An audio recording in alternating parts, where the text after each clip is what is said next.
तो वो ख़वातीन जो पूरे मुआशरे का ख्याल करती हैं, आज का दिन उनकी सेहत के एतबार से बेहद ज़रूरी हो जाता है, क्योंकि उन्हें बेदार करना, उन्हें तमाम अपनी सेहत का ख्याल कैसे रखना है, उन तमाम चीज़ों से आगाह कराना ज़रूरी हो जाता है। इसी मौजू पर चर्चा करेंगे।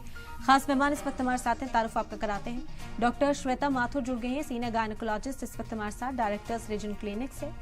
डॉक्टर स्वाति राय सीनियर गायनोकोलॉजिस्ट हैं इस वक्त, क्लाउड9 हॉस्पिटल नोएडा से हमारे साथ। और डॉक्टर सबीन रिजवी जुड़ गई हैं, सीनियर कंसल्टेंट साइकोलॉजिस्ट।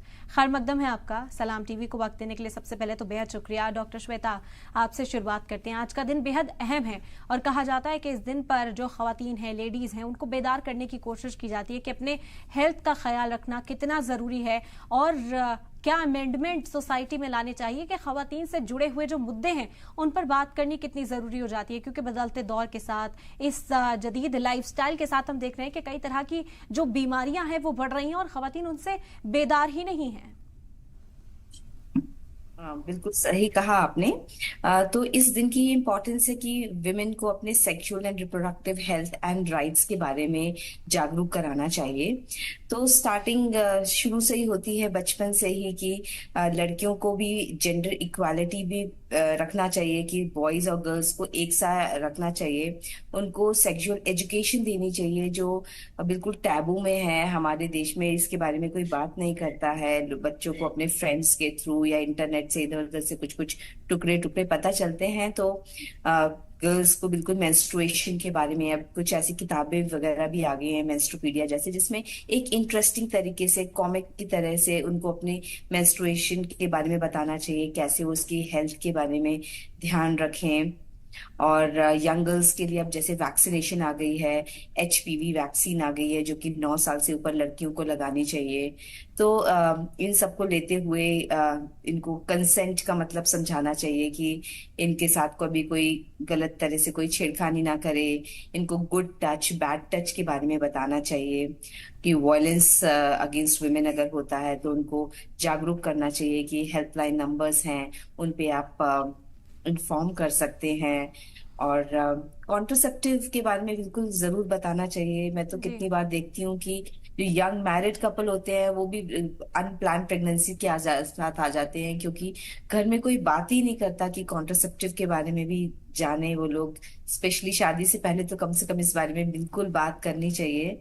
और और बिल्कुल अबॉर्शन राइट्स, सेफ्टी वगैरह, इसमें बहुत सारी चीजें हैं कि जिसके बारे में विमेन को बात कर की बिल्कुल, और सेक्सुअल एंड। जागरूकता होगी तभी वो पहचान पाएंगे। और तभी श्वेता माथुर का यहाँ पर रुख करना चाहेंगे, बढ़ती उम्र की जो खवातीन हैं उनके लिए क्या मशवरा देंगी, किस तरह से ख्याल रखें अपना, क्योंकि जदीद दौर है, वो जो खान पान है उसमें भी कोताही हो जाती है एक उम्र के बाद। जब फैमिली बढ़ने लगती है, बच्चे बड़े होने लगते हैं, तो अपने ऊपर से ध्यान जो है बिल्कुल हट जाता है। ऐसी खवातीन के लिए क्या पैगाम? बिल्कुल, ये सच सही बात है कि पहले अपना ध्यान रखना है। ऐसे फ्लाइट में भी जाते कहते हैं पहले अपना ऑक्सीजन मास्क लगाना है, उसके बाद दूसरे का ऑक्सीजन मास्क लगाना है। तो पहले अपनी हेल्थ का ध्यान बहुत जरूरी है रखना। सबसे पहले खाने पीने के ऊपर, कि महिलाओं का वेट बढ़ने लगता है, एक्सरसाइज नहीं करते हैं, लो बैक हो जाता है, तो अपनी एक्सरसाइज कभी ना छोड़े और खाने पीने का ध्यान रखें। वेट को अपने नियंत्रण में रखें, कि वेट बहुत ज्यादा ना बढ़े। एक्सरसाइज करें, एक्सरसाइज में योगा वगैरह करने से भी मेंटल स्ट्रेस में रिलीफ मिलता है।